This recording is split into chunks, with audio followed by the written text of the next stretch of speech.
public-facing communities. They've monetized all aspects of what they've done. It's something I hope I can talk a little more about later. But at the same time, you've seen a lot of internal organizations do the same thing. Procter & Gamble's a great example. So they've placed a whole, they feel that social media and social technologies, what they call collaborative technologies, are really going to help them communicate better with their workforce, communicate better with their customers, do things like expert discovery, new and different ways. They're finding that the problem they had 5 years ago, which was the digitization of information, is no longer the problem. The problem now is not digitization of information, it's finding the information. It's how do I discern all the data that's out there?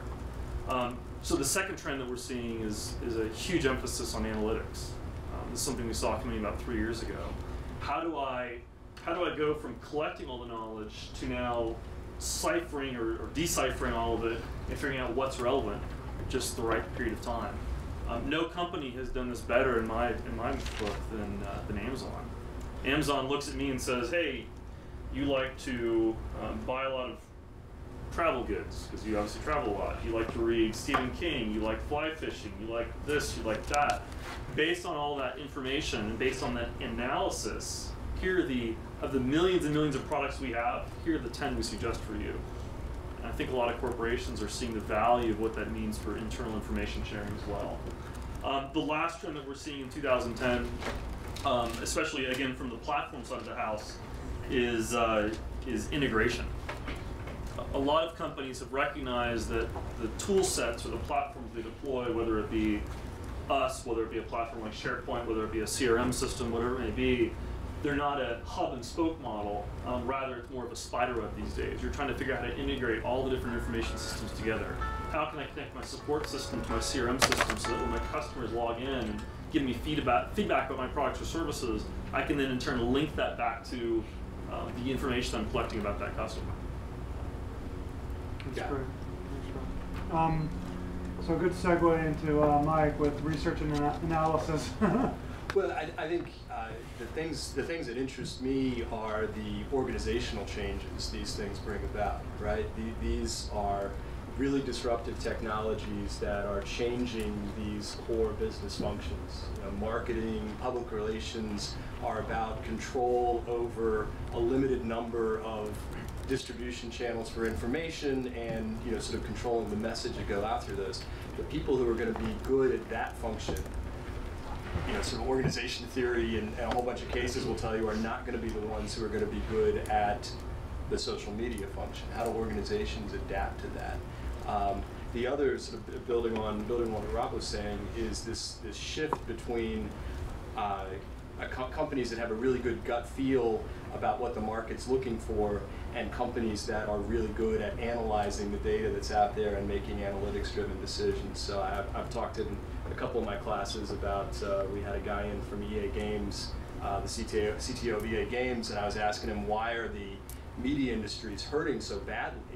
And his take, at least part of it, is that the media industries are really good at having a couple folks who are good at reading a movie script, good at watching a pilot, good at listening to a demo tape, and have a really good gut feel about what's going to sell, versus someplace like Amazon or someplace like Google where they don't make gut feel decisions. They roll stuff out, they measure it, and then they make a quantitative decision.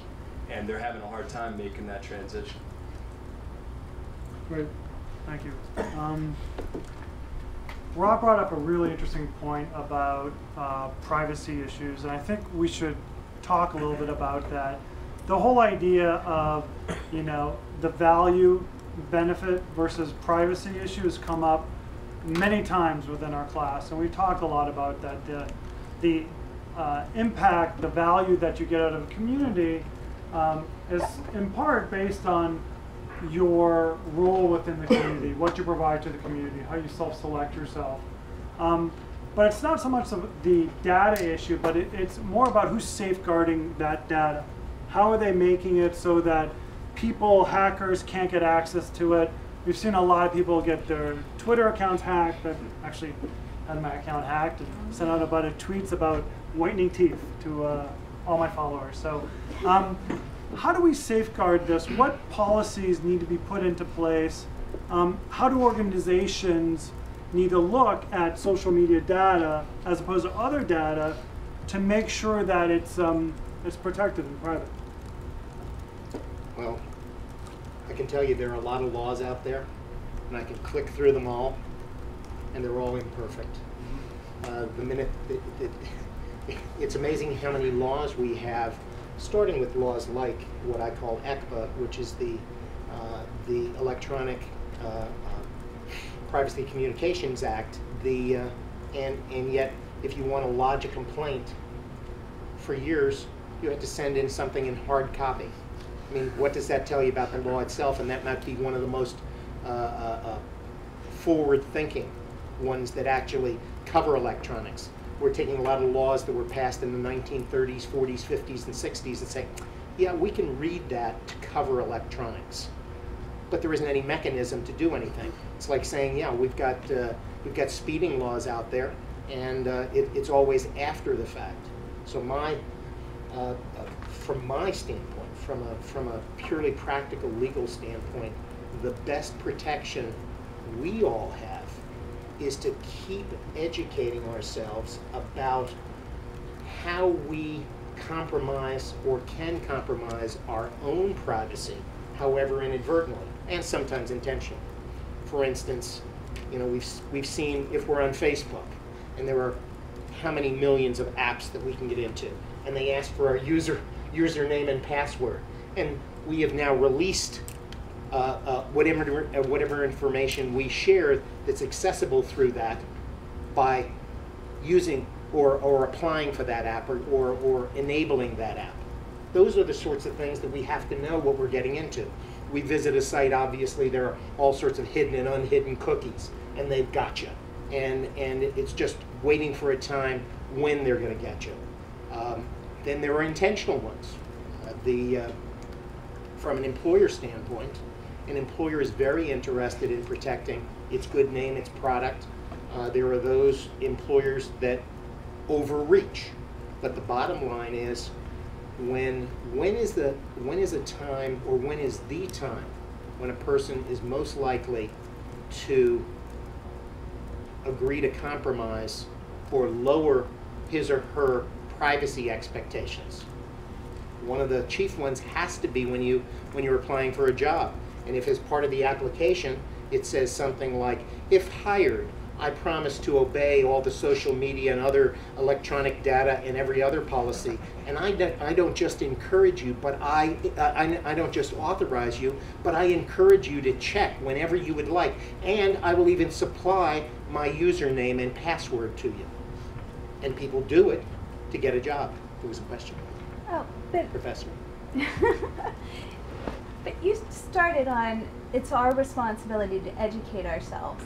And I think that's the biggest challenge here, is because when you look at the average age, whether it's teenagers, I mean, forget young children because they should have parental oversight, but from teenagers on, people get on, people use these tools. Facebook is a good example where I've told people to get their year of birth out.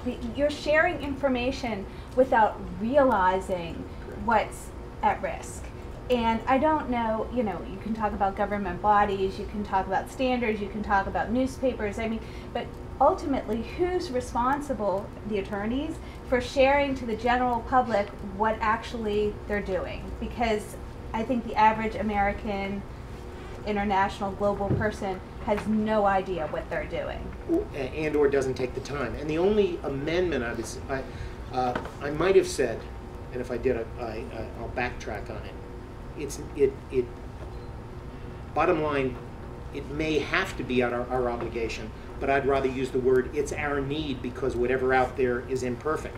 Now, if I were writing a law, I would love, although it's going to cut down on the speed, I would love to be able to have a law that requires every piece of social media, that if we click on something and there is a danger that we are compromising, it clicks up and says, do you realize that if you do that, you know, it's a little bit like the ads for the various drugs that you see that proliferate the electronic airwaves, and that is once it tells you that you can get rid of your sinus infection, but it could cause renal failure, death, blindness, and whatever. You know, the doggone legend at the end is longer than the original commercial. But I mean, that's the sort of thing that at least goes in that direction.